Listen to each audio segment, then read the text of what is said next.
Aksi penolakan terhadap rancangan Undang-Undang Overdimension Overloading atau RUU ODOL bergema serentak di berbagai daerah pada Kamis. Aksi ini tak hanya menyoroti kebijakan ODOL yang akan diberlakukan penuh mulai 2026, tetapi juga menuntut pemberantasan premanisme di jalan serta revisi Undang-Undang Lalu Lintas Jalan Nomor 22 Tahun 2009.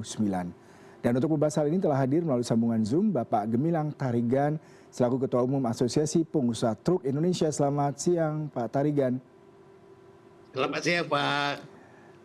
Ya, Pak Tarigan, kemarin aksi demonya besar dan menimbulkan kemacetan. Bahkan tadi ada salah satu ambulans yang juga mengalami kendala akibat demo ini. Sebenarnya apa Pak yang dikeluhkan akan adanya RUU Overdimension Loading ini sehingga harus ada antrian demo panjang seperti kemarin, Pak?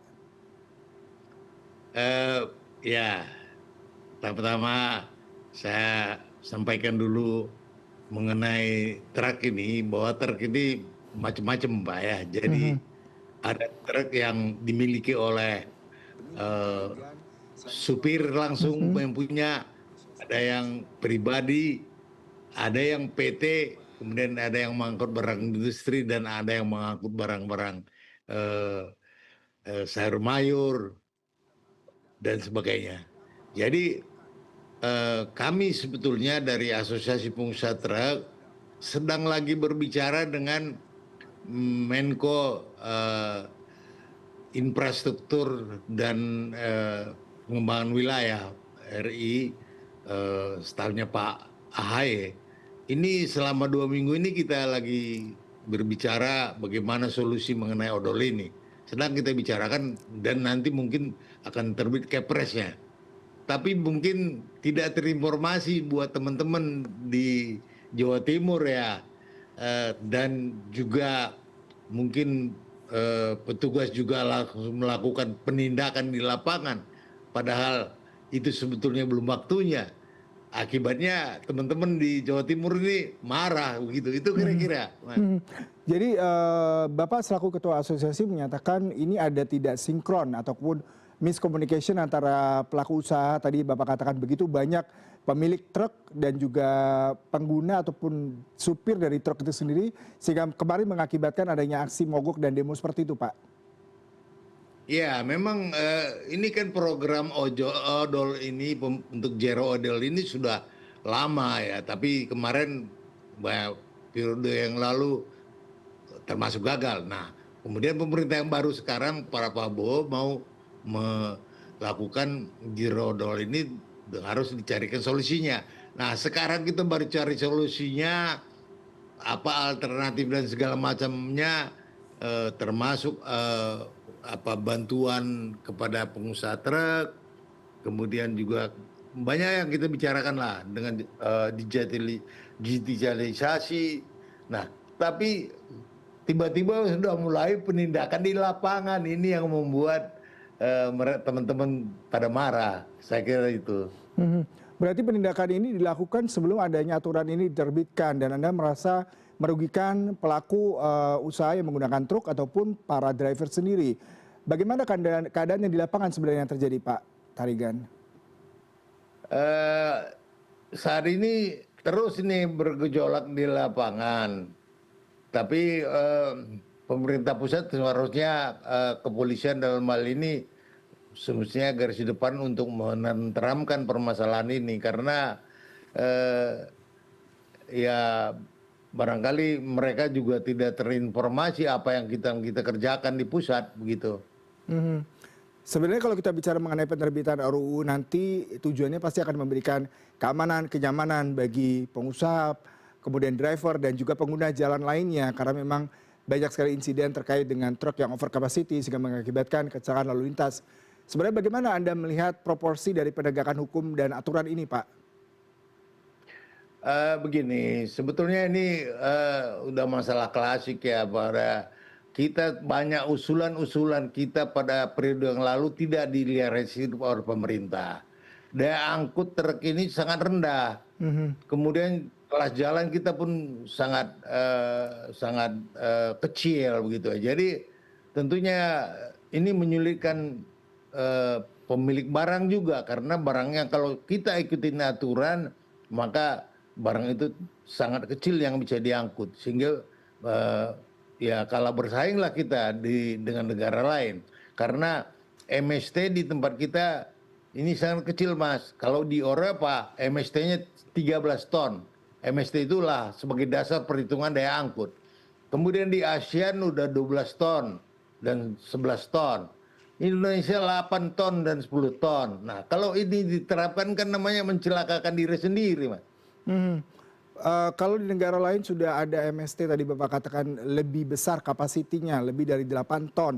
Tetapi di Indonesia masih diterapkan seperti itu. Apakah memang ini berhubungan dengan kondisi laik daripada kendaraan tersebut Pak? Sehingga dilihat mungkin kalau truknya banyak yang tidak layak jalan, sudah tua, kemudian juga servisnya tidak bagus, mengakibatkan memang perlu ada penegakan hukum ini. Bagaimana Anda melihatnya Pak?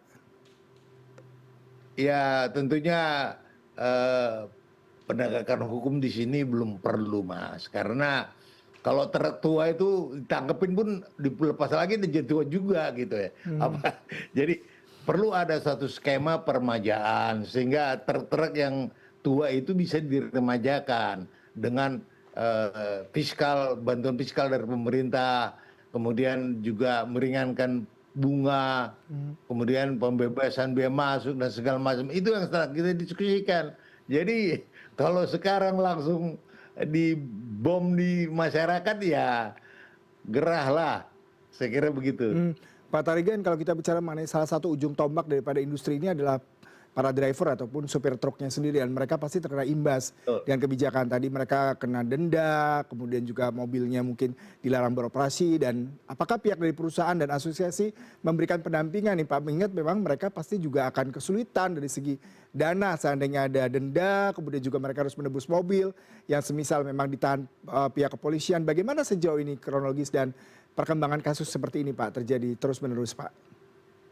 Tadi saya sudah sampaikan bahwa pemilik truk ini ada tiga. Ada yang berbadan hukum, dia adalah pelayan logistik, kemudian memiliki supir atau pengemudi. Kalau yang ini biar ditangkapin apa-apa, pengemudinya sih nggak ada masalah karena yang menjadi beban menanggung bebannya adalah perusahaan. Nah, bagaimana mereka yang memang itu truknya itu miliknya sendiri? Ya ini yang menjadi sulit Mas karena pengusahanya adalah pemiliknya, supirnya begitu. Jadi mereka akan menanggung beban sendiri begitu Mas. Pak. Jadi eh, eh, kasus ini sangat kompleks gitu kira-kira.